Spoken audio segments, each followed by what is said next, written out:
Apan kung sinutan kita sa Ginoo kini may pantun lamang kanato aron di kita maipili sa kalibutan. Pagpantun lang. Pero dili ka kuan sa kaluwasan. Ang gitudlo mo Kung grabe na yung kamal dito nga, Kriswanon. Grabe na kamal dito, di gipatuloy, bisig ginapantun na siya. Dawa, luwas gihapon. Ang kaluwas ay gibawa, tarawa. Nangabit na gani siya ang inaina, dako na kay sa. No? Usay giingon sa Ginoo. Itugyan kaning tawar ka sa Satanas aron naglagon niyang lawas, patay mong lawas. Ug iyang espiritu maluwas niya pagbalik sa Ginoo. Di mo mato maluwasan. Giluwas ta sa Espiritu ta giluwas. Dili ta sa lawas kay atong lawas makasasala Hala man lawas jud. Pero kung magpasuko jud ta kanang magpabadlong jud ta sa Dios bisan gidawat. Siplahan kasi Ginoo. Gidawat nato si Kristo. Hatagan jud pagkamatayon tugyan ka sa Satanas. Usa ka tawo. Nga diri Inyo magidawat na Espiritu Santo ni puyo sa inyo. Sa Timote.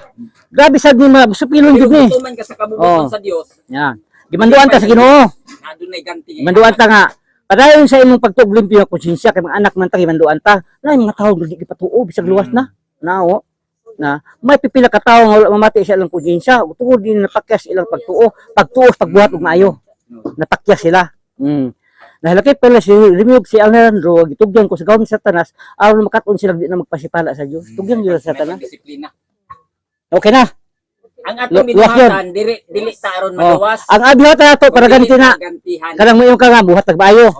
Di aron maluwas ka kundi tagaan ka sa limog reward. Ganti na. Si Jesus may mobalik ako sa Badlugay o magdala ganti aron ihatag sa tag sa subala siyang binuhatan.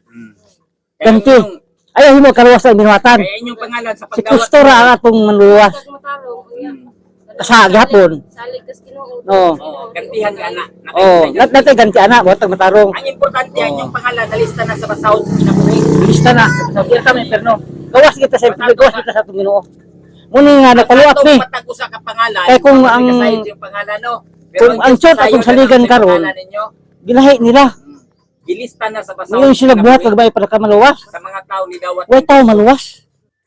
Wa pili gyud sa unang panahon pa, wa gyud ang tao sa iyang maayo nga buhat. Sa unang panahon na may gipili ng pagkaon na. Nana. Si Moses, sa mga Hudyo. Si Jacob, di ka kahakob. Kanya karon. Karon Wala hintil. apply ta. Tanan na. Natay responsibilidad sa Bible. Tanan tao maluwas. Pero doon ay mensahero. Ipadungog para masabtan. Para ma Kung ang tao di gyud mamati, tao ra bad. Ang tao nga di gyud mamati hanyagan. Di ba gid makak ni Bible? 25 talawa 25 ha. Gibantaan ang tanang taon kalibutan hintil beta. Busa pagmatong kamo ayaw pagdubilis pagpabati kanya nagsulti. Kadtog midubulis pagpabati niya to nagsangyaw sa mensahe sa Dios din siyuta wa gid kalikay sa silo.